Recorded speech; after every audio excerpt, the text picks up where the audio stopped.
স্বাগতম জানাইছো গণিতৰ ধাৰাবাহিক আলোচনালৈ। আপোনালোকে চাই আছে এমএইচ ক্লাছ।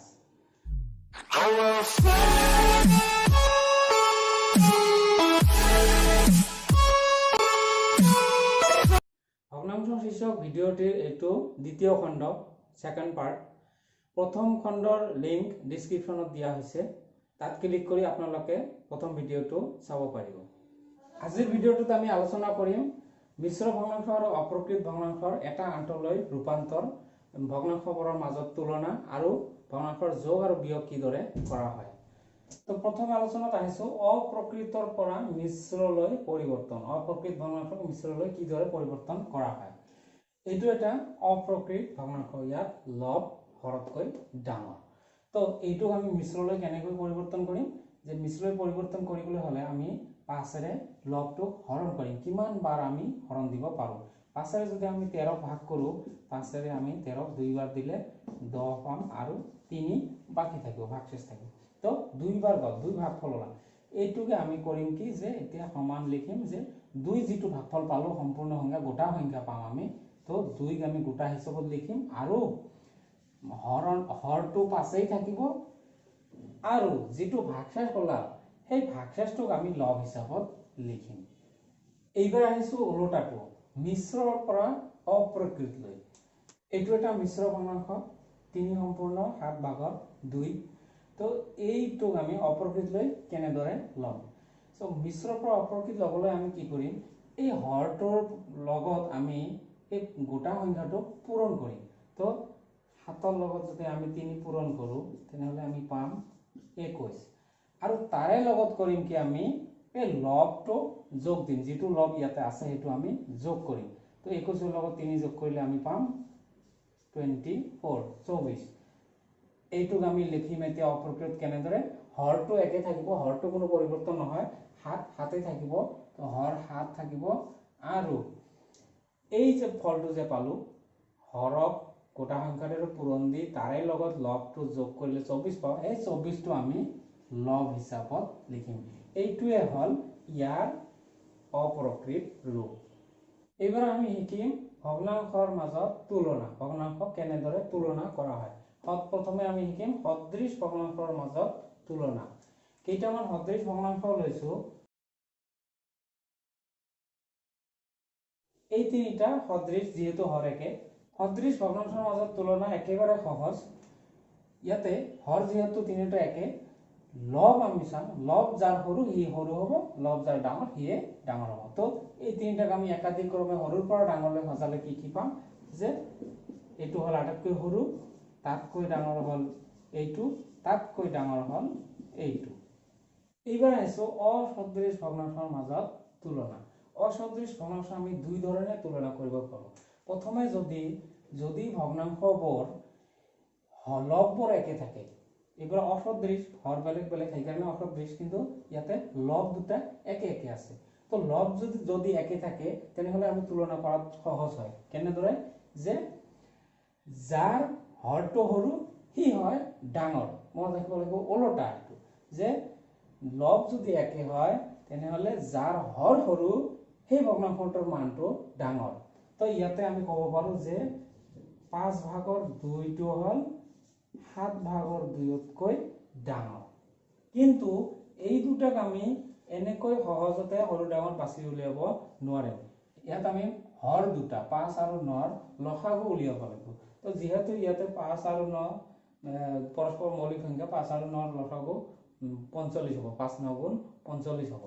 তো ইয়াতে এই লসাগুটো আমি ইয়াতে লিখি লৈছো একবাৰ, যে 45। তো এই ভগ্নাংশটোক এতিয়া আমি হৰটো 45 বনাম, ইয়াৰো হৰটো আমি 45 বনাম। তো ইয়াতে আমি লিখি লৈছো 5 ভাগৰ 3 সমান এইটো হৰটো 45 বনাবলৈ আমি 9ৰে পূৰণ কৰিব লাগে। তো যদি ভগ্নাংশৰ এটা নিয়ম আছে যে কোনো এটা ভগ্নাংশ যদি ওপৰত আৰু তলত একে সংখ্যাৰে পূৰণ কৰা হয় বা একে সংখ্যাৰে হৰণ কৰা হয় তেনেহলে ভগ্নাংশটোৰ মানটোৰ কোনো পৰিৱৰ্তন নহয়। তো গতিকে যিহেতু আমি 5ক 9ৰে পূৰণ কৰিলো, একেদৰে আমি লব 3কো 9ৰে পূৰণ কৰিব লাগিব।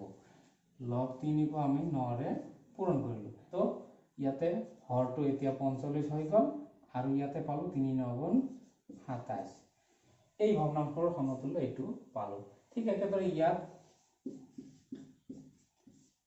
9 আমি 45 বলাবলৈ 5 এৰে পূৰণ দিম আৰু ইয়াত 5 আছে 5ক আৰু 5 এৰে পূৰণ দিম তো ইয়াতে হৰ 45 হল আৰু ইয়াতে পালো 25 তো গতিকে আমাৰ মূল উদ্দেশ্যটো হল কি যে হৰটো আমি একে বনাব লাগে দুটাই হোক তিনিটা হোক যিমানটা ভগ্নাংশ দিয়া থাকিব এই গোটেইবিলাকৰ হৰটো আমি একে বনাম আৰু এইটো একে বনাবলৈ আমাক কি কৰিব লাগিব হৰ বিলাকৰ আমি লসাগু উলিয়াব লাগিব তো লসাগু কিদৰে উলিওৱা হয় তাৰ ভিডিও আছে ডেসক্ৰিপচনত লিংক দিয়া আছে আপোনালোকে তাত ক্লিক কৰিলে লসাগুৰ ভিডিওটো পাই যাব তো এতিয়া আমি এই দুটাৰ মাজত অতি সহজতে তুলনা কৰিব পাৰো কিয়নো এই দুটা এতিয়া সদৃশ ভগ্নাংশ হৈছে হৰ একে থাকিলে সদৃশ তো সদৃশ ভগ্নাংশৰ তুলনা কৰিবলৈ গৈ আমি কি পাওঁ যে যাৰ লব ডাঙৰ হি ডাঙৰ যাৰ হৰ লব সৰু হি সৰু তো ইয়াতে পালো আমি এইটো ডাঙৰ তো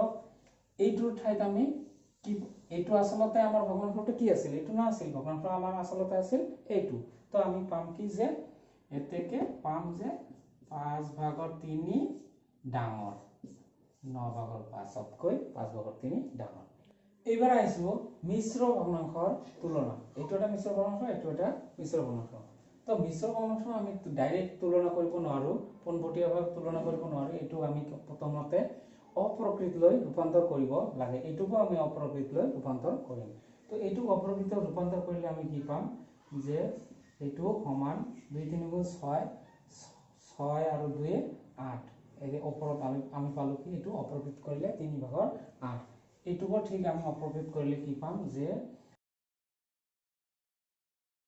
5 3 গুণ 15 15 আৰু 1 16 দুটাকে অপ্ৰকৃত কৰি লোৱা হয় ইয়াৰ পিছত কৰিব লাগিব কি যে 3 আৰু 5ৰ লসাগু 3 আৰু 5ৰ লসাগু আমি উলিয়ালে 15 পাম তো ইয়াক আমি 15 সমান কৰি হৰটো 15 বনাম 3ক আমি 5 এৰে পূৰণ দিলে 15 পাম 8কো আমি 5 এৰে পূৰণ দিব লাগিব তো এতিয়া পাম আমি তলত 15 ওপৰত পাম আমি 40 ঠিক একেদৰে ইয়াত 5ক আমি 15 বনাবলৈ 3 এৰে পূৰণ দিম তো 16কো আমি 3 এৰে পূৰণ দিম তো এতিয়া পালো আমি ইয়াতে 15 আৰু ওপৰত 3 16 পাম 48 তো এতিয়া আমি সহজতে কম্পেয়াৰ তুলনা কৰিব পাৰিম যে ইয়াত এই ভগ্নাংশটো ডাঙৰ ইয়াতে লবটো ডাঙৰ আছে ইয়াত 40 ইয়াত 48 তো এইটো ডাঙৰ মানে অৰ্থাৎ এইটো ডাঙৰ অৰ্থাৎ আমি পালো যে 3/5/1 এই ভগ্নাংশটো ডাঙৰ আৰু 2/3 এইটো হল সৰু এবাৰ আহিছো ভগ্নাংশৰ যোগ ভগ্নাংশ কিদৰে যোগফল উলিওৱা হয় তো এইটো এটা দুটা আমি সদৃশ ভগ্নাংশ লৈছো তো হৰ একে এই দুটা যোগ কৰিবলৈ সহজ কেনেকৈ যে ইয়াত আমি কৰিম কি হৰটো আমি 7 হাতে লিখিম আৰু অকল লব দুটাকে আমি যোগ কৰি একলগ কৰিম তো 2 আৰু যোগ 3 তো আমি মুঠতে পালো 7/5 এয়া হল যোগফলটো এবাৰ কেইটামান অসদৃশ ভগ্নাংশৰ যোগফল উলিয়াম অসদৃশ ভগ্নাংশ কিদৰে যোগ কৰা হয় তো প্ৰথমে আমি কৰিব লাগিব প্ৰথম কামটো হল হৰ বিলাকৰ আমি লসাগু উলিয়াব লাগিব তো 2 4 6 এইটো আমি ছুটি নিয়মত 2 ৰে ভাগ দিব পাৰো 1 2 3 তো লসাগু পাম 2 2 গুণ 4 4 3 গুণ 12 লসাগু পালো 12 এতিয়া আমি কৰিম কি গোটেইবোৰ হৰক আমি বাদ দি পেলাই আমি লসাগুটো হৰ হিচাপে ল'ম 12ক আমি হৰ হিচাপে ল'ম লৈ এতিয়া এই হৰটোৰে আমি এই লসাগুক হৰণ দিম 2 ৰে 6 হৰণ 12 হৰণ দিলে 6 পাম এই 6টোৰ আমি 1ক পূৰণ দিম 2 ৰ ওপৰত থকা লবটোক আমি 6 ৰে পূৰণ দিম তাৰ পিছত যোগ আকৌ ইয়াৰ ক্ষেত্ৰত 4 ৰে 12 হৰণ দিম 3 পাম এই 3 ৰে আমি ইয়াৰ লবটোক পূৰণ কৰিম হাতৰ লগত আমি 3 পূৰণ কৰিম ঠিক একেদৰে 6 ৰে 12 হৰণ দিলে 2 পাম 2ক আমি এই 5ৰ লগত পূৰণ কৰিম তো এনেদৰে আমি এতিয়া সমাধানটো কৰিলে হৈ যাব তো ইয়াতে 6 1 গুণ 6 ইয়াতে 7 3 গুণ 21 আৰু ইয়াতে 10 গোটেইখিনি যোগ কৰিলে আমি পাম 0 1 1 আৰু 6 তাৰপিছত 1 আৰু 2 3। তো এইবাৰ আছে ভগ্নাংশৰ বিয়োগ। তো এই দুটা সদৃশ ভগ্নাংশৰ বিয়োগ আমি কিদৰে কৰিম? যোগ যিদৰে কৰোঁ অতি সহজতে হৰটো 6 6 থাকিব আৰু এই লবৰ পৰা লব আমি বিয়োগ কৰিম 5 বিয়োগ 1। তো পালো আমি 6/4। এইটোক যদি আমি লঘিষ্ঠ আকাৰত লিখো তেনেহলে 2 ৰে আমি হৰণ কৰিব পাৰিম। 2 ৰে হৰণ কৰিলে ওপৰত হ'ব 2, তলত হ'ব 3। এইটো হল উত্তৰ। এইবাৰ এই দুটা অসদৃশ ভগ্নাংশ, ইয়াত হৰ 3, ইয়াত 12 অসদৃশ ভগ্নাংশ আৰু লগতে এইটো হল মিশ্ৰ। আৰু তো এইটো আমি বিয়োগফলটো কেনেকৈ উলিয়াম? তো প্ৰথম কামটো হল যোগে হোক বা বিয়োগে হোক, প্ৰথম কামটো হল যদি মিশ্ৰ ভগ্নাংশ আছে এই মিশ্ৰটোক আমি অপ্ৰকৃতলৈ ৰূপান্তৰ কৰিবই লাগিব।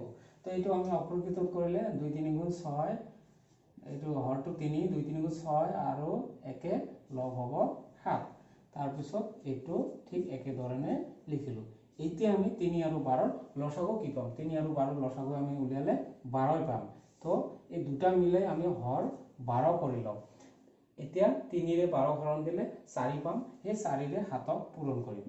তো 7 পূৰণ 4 বিয়োগ এই 12 ৰে 12 হৰণ দিলে 1 পাম। তো 11ক আমি 1 ৰে পূৰণ দিম বা পূৰণ নিদিলেও হ'ব 1 ৰে। তো এতিয়া আমি পালো 12 7 4 28, 28ৰ পৰা আমি বিয়োগ দিম 11। তো ইয়াতে পাম আমি 8ৰ পৰা 1 গ'লে 7, 2ৰ পৰা 1 গ'লে 1। এইটো হল আমাৰ নিৰ্ণয় উত্তৰ। এই উত্তৰটোকে আকৌ আমি মিশ্ৰলৈ ৰূপান্তৰ কৰিব পাৰো। যে 12 ৰে এইটো ভাগ কৰিব পাৰি, একবাৰ যাব। 12 ৰে 17 ভাগ দিলে 12 হ'ব, 12 আৰু 5 বাকি থাকিব। তো 1 সম্পূৰ্ণ 12/5। এইটো হল উত্তৰ। এইটো হয়, এইটো হয়।